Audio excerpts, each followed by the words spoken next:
But according to the report, that was the only time anyone checked on the inmates that night.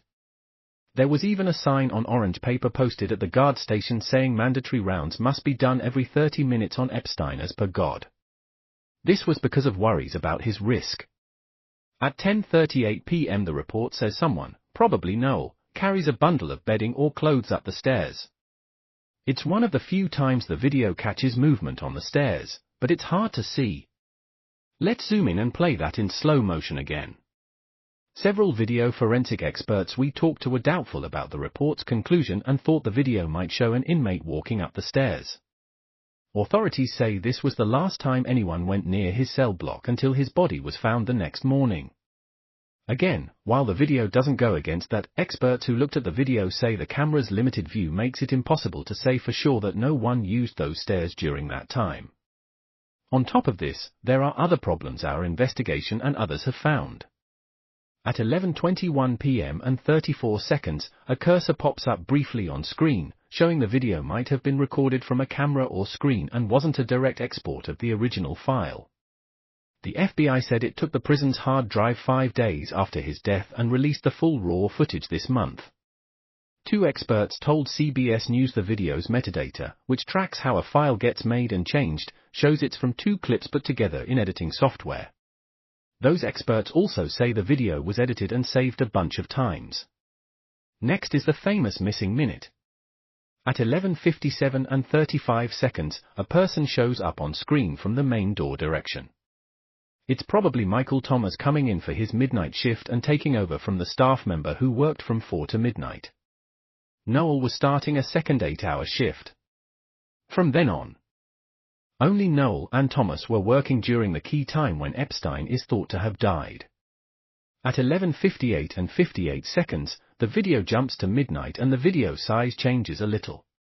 Another sign it might have been edited. Zooming in and playing in slow motion, you see a small change in the shape of the figure at the officer's desk, but nothing else really changes. Attorney General Pam Bondi said the missing minute was from a nightly reset of the security camera system. That there was a minute off the clock. And what we learned from the Bureau of Prisons was every night they redo that video. It was old, from like 1999. So every night the video resets and every night should have the same minute missing.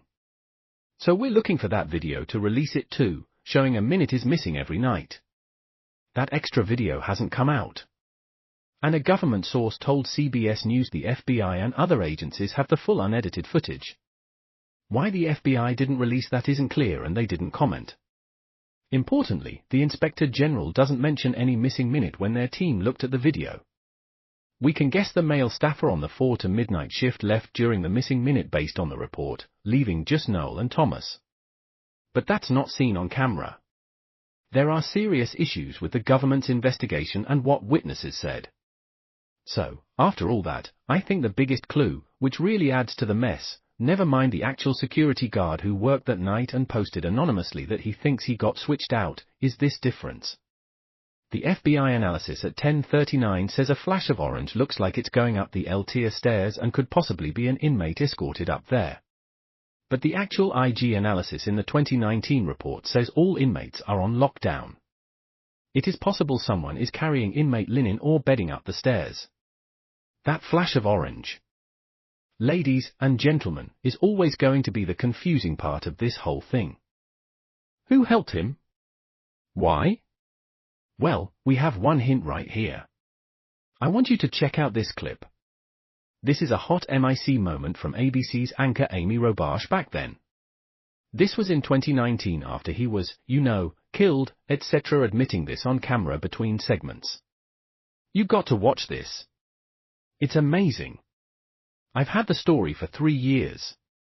I've had this interview with Virginia Roberts. We would not put it on the air. First of all, I was told who's Jeffrey Epstein? No one knows who that is. This is a stupid story. Then the palace found out we had her whole claims about Prince Andrew and threatened us a million ways. We were so scared we wouldn't get to interview Kate and Will that we quashed the story too. And then Alan Dershowitz was also named because of the planes. She told me everything. She had pictures, she had everything. She was hiding for 12 years. We got her to come out. We got her to talk to us.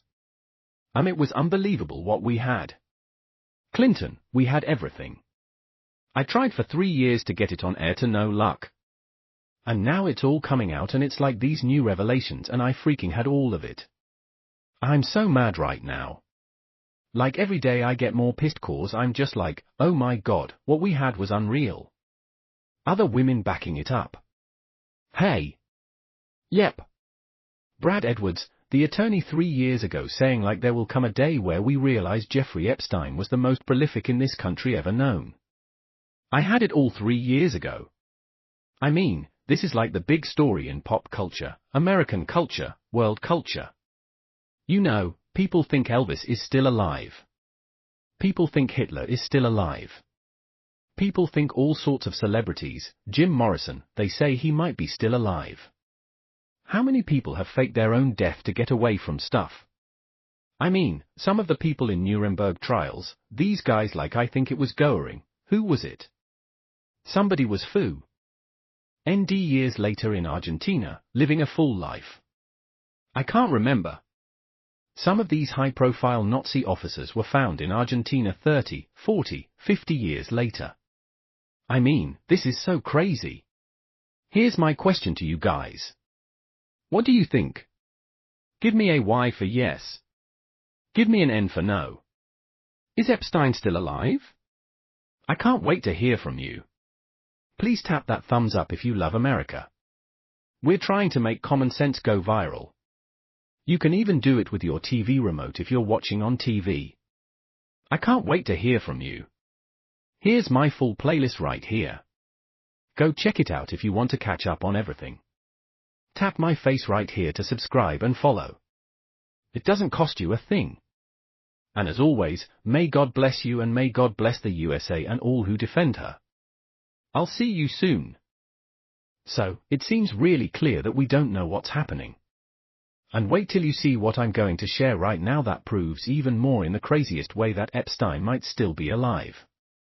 But this kind of lying, tricks, and fake stuff just keeps going on and on. If they can get to Kash Patel and Dan Bongino, who else can they get to? You know what else seems crazy and full of tricks? That's Medicare. A lot of people have no clue. And I get it.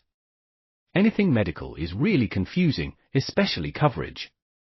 Most people don't even know they're probably on the wrong plan and it's not their fault. The system is super messed up.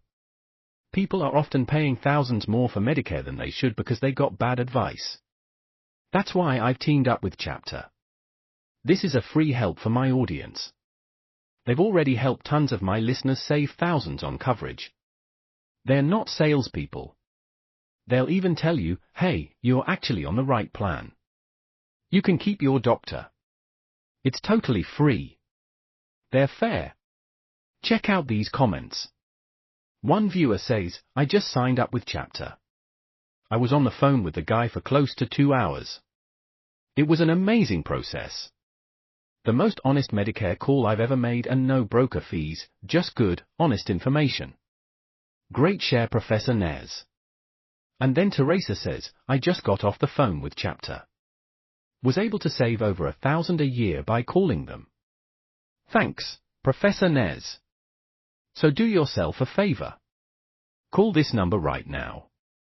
656-218-931, totally free. Again, 656-218-931. And tell them Professor Nez says hey. Okay, get ready folks, cause this is just going to get crazier. DOJ files show Epstein had the email littlestjeff@yahoo.com linked to his main gvacation@gmail.com. A May 2019 receipt shows a $25.99 V-Bucks buy on Fortnite. Internet people found a Fortnite account littlestjeff with an Israeli flag. If you don't know gaming, don't worry, my son plays Fortnite. But here's the wild part. The stats show activity on this gaming account from August to October 2019. Epstein was supposedly killed on August 10, 2019. This account shows wins logged in up to 2025 and the profile went private today after this blew up. Someone was playing Fortnite on Jeffrey Epstein's account after he was dead. So, who had access? What could the only real explanation be? Check out this quick clip from Asmongold, another YouTuber who really explains it. Watch. Epstein's Fortnite account is active in Israel.